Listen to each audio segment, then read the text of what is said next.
Hey guys, it's me Ida. Welcome back to my channel. So today I want to do a video on changing your porosity, and I'm doing this video because I have low porosity hair and I was just really frustrated because it was just really challenging for me to absorb any type of moistures or conditioners. So I started looking into how can I change my porosity? Like, do I have to stick with this porosity? Like, why do I have low porosity hair? Can I have normal porosity hair? So basically, low porosity hair has challenges in absorbing moisture and water into the hair. It just takes a lot more effort and time because the hair cuticles are really tightly flat and shut and laid down. There's not that many chips, holes or any gaps inside the hair cuticles, so there's really like no room for the conditioner to bind inside the hair cuticle and to even get into the hair cuticle. Basically, I can see why people would want to change their porosity or just find ways to moisturize their hair. I have read that porosity is genetics, so I guess you're just born with the type of porosity that that you have in your hair. There's two different ways on how you can change your porosity. I'm not saying they're good ways or bad ways. Some of the ways that you can change your hair porosity is unfortunately to damage your hair. I know this sounds really crazy and really weird to even suggest that, which I'm not suggesting. I'm not recommending to anybody to damage their low porosity hair. But the more gaps and holes you have in your hair cuticles, the more binding sites you have for your conditioner, so you're able to absorb those conditioners well, and your cuticles are raised, so it's allowing more conditioner to come in. So yes, you are going to feel the effects of moisturized hair, but you have damaged hair at the same time, so that's also not good. There's a fine line of, like, you know, a little bit of damage to get to the normal porosity. Like, I thought about it myself, I'm not gonna lie. I thought about dyeing my hair or bleaching it or doing something to it where I can weaken the bonds a little bit in my hair so that I'm able to, you know, absorb more conditioner. I mean, I spoke with my hairdresser and there's this thing called clear gloss. I want to get more information about it, but basically it's kind of like dyeing your hair but with no color because it weakens the bonds a little bit in your hair. Not too much though. It's not like bleach or anything like that or relaxer. It weakens the bonds in your hair cuticles so that you're able to absorb more moisture. I would still rather have low porosity, healthy hair than damaged hair. If I can somehow manipulate it to get from low porosity to normal porosity with that clear gloss, then I'll definitely look into that and consider it. So you want to be careful when you're looking into those type of chemical treatments for your hair. I know for me, I used to dye my hair black, and I'm kind of looking back at the pictures of when my hair was dyed black, and now my hair is just all virgin hair basically. There's no dye in it at all. I noticed that my hair definitely looked a lot more moisturized. I don't know if it's because the color was black or because it was chemically treated, or maybe my hair was a bit more damaged so I was able to absorb more of the conditioner. I'm not really sure exactly why, but I definitely have noticed that my hair is a lot more harder to absorb conditioners and water now that there's no chemical treatments at all in my hair.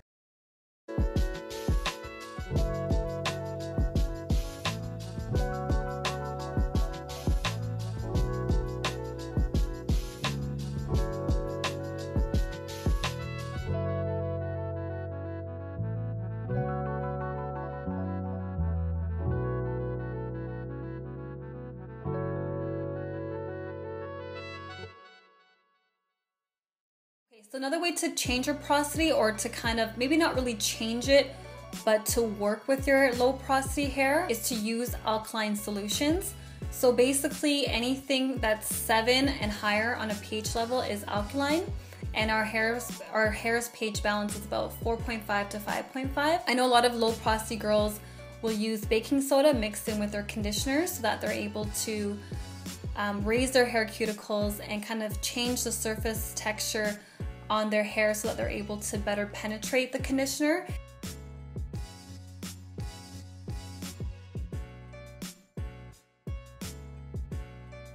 Also, if you've ever tried the Cherry Lola treatment, I tried that treatment and I really like it. I haven't tried it in a while. I think I'm gonna do it pretty soon, but I definitely noticed my curls were more defined. My hair looked really moisturized. And I think most of our conditioners that we buy are on the acidic level, so they're usually about like 5 or 6 pH, and so that's not really helping low porosity hair raise the cuticles to absorb that conditioner. I mentioned in my previous videos that I do make a lot of my own conditioners, and when I make my own conditioners, I usually have my conditioners at a pH level of 7.5 sometimes, because I noticed that I need that alkaline solution to help absorb the conditioners into my hair cuticles. And for some reason, yeah, like they don't really make too many conditioners at a really high pH level, because most people are trying to close their hair cuticles with the conditioner, and we're trying to do the opposite. We're trying to raise it so that we can absorb something, because our hair is going to close the cuticles back up anyways eventually, because that's what our hair naturally does